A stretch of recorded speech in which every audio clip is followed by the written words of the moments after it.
Transgender act असल में है क्या? प्रोटेक्शन ऑफ राइट्स एक्ट 2018 को उर्फ आम में ट्रांसजेंडर एक्ट कहा जाता है। ये कानून मुस्लिम लीग नून के दौरे हुकूमत के आखिरी महीनों में पास हुआ जब शाहिद खाकन अब्बासी वजीर आजम थे। ये इन चंद कवानीन में से एक था जिसके हक में हुकूमत और अपोजिशन ने इत्तेफाक राय से वोट दिया। जमात इस्लामी के सेनेटर मुश्ताक अहमद खान ने इसकी भरपूर मुखालफत की, लेकिन उनकी आवाज़ किसी ने ना सुनी। जब यह कानून अदालत में चैलेंज हुआ तो वहाँ पर वो हकाइक वाज़े हुए जो पर्दा इख्फा में थे। आखिर क्या वजह है कि तमाम इस्लाम पसंद हल्के इस बिल के हवाले से तशवीश का शिकार हैं? कुछ तो है जिसकी पर्दादारी है। क्या ये बात इतनी ही सादा है जितनी इस बिल के हक में राय रखने वाले अहबाब बता रहे हैं? इस बिल के हवाले से बड़ी चालाकी के साथ ये प्रोपेगेंडा किया गया कि ये कवानीन तो ख्वाजा सराओं के हुकूक के तहफ़्फ़ुज़ के लिए बनाए जा रहे हैं, जबकि हकीकत ये है कि इससे तीसरी जिन्स से ताल्लुक़ रखने वाले शहरियों के हुकूक पर डाका डाला गया और ऐसे लोगों को उनकी कम्युनिटी में शामिल करने की कोशिश हो रही है जो दरअसल उनका हिस्सा नहीं है। इस बिल की शिक नंबर 3 और उसकी झेली शिक नंबर 2 के जरिए इंतहाई खतरनाक कानून साजी की गई, जिसमें यह कहा गया कि किसी भी शख्स की जिन्स का तयन उसकी अपनी मर्जी के मुताबिक होगा।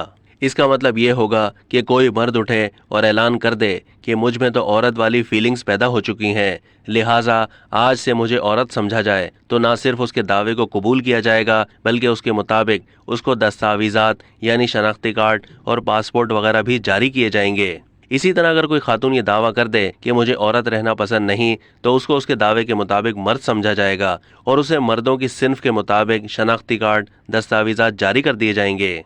इस अमल में ना तो मेडिकल बोर्ड की पाबंदी आयद की गई और ना उसके नफ्सियाती मुआयने की शर्त रखी गई। इंसानी जिस्म के हवाले से कुरान करीम का बड़ा वाज़ेह हुक्म है कि किसी इंसान को ये हक हासिल नहीं कि वह अपने जिस्म में ऐसी तब्दीलियाँ पैदा करे कि जिससे उसकी साख्त तब्दील हो जाए, क्योंकि इस्लामी तालीमात के मुताबिक इंसान अपने जिस्म का खुद मालिक नहीं, बल्कि ये उसके पास अल्लाह ताला की अता की हुई अमानत है और वो इस अमानत में अल्लाह ताला की तरफ से तय करदा उसूलों के मुताबिक ही तसर्रुफ़ कर सकता है।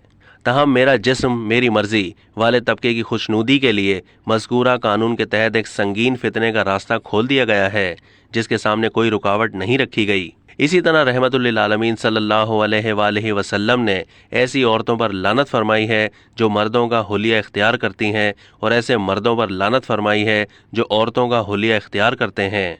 लेकिन ट्रांसजेंडर एक्ट के ज़रिए उसकी मुकम्मल आज़ादी दे दी गई है। जिन्स में तब्दीली का इख्तियार अगर आवाम को दे दिया जाए तो न सिर्फ इस्लामी तालीमात की वाज़ेह और सरी खिलाफ वर्जी होगी बल्कि आईन पाकिस्तान की भी संगीन खिलाफ वर्जी होगी। इस कानून के मुताबिक अगर औरतों और मर्दों को अपनी जिन्स की तब्दीली का खुला इख्तियार दे दिया जाए तो फिर इसके अमल दरामद में इतनी पेचीदगियां पैदा होंगी जिनका तस्वुर ही महाल है। मसलन अगर कोई औरत ये दावा कर दे कि आज के बाद वो औरत नहीं बल्कि मर्द है और उसी के मुताबिक इसको शनाख्ती कार्ड जारी कर दिया जाए, तो फिर जायदाद में उसकी विरासत किस फार्मूले के तहत तकसीम होगी, कितने लोगों का हक गस्ब होगा और फिर इसके बाद ख़ानदानी झगड़ों का जो सिलसिला शुरू होगा उसका जिम्मेदार कौन होगा। अब तक के लिए इतना ही। मज़ीद मालूमात के लिए डेली जंग के यूट्यूब चैनल को सब्सक्राइब कीजिए।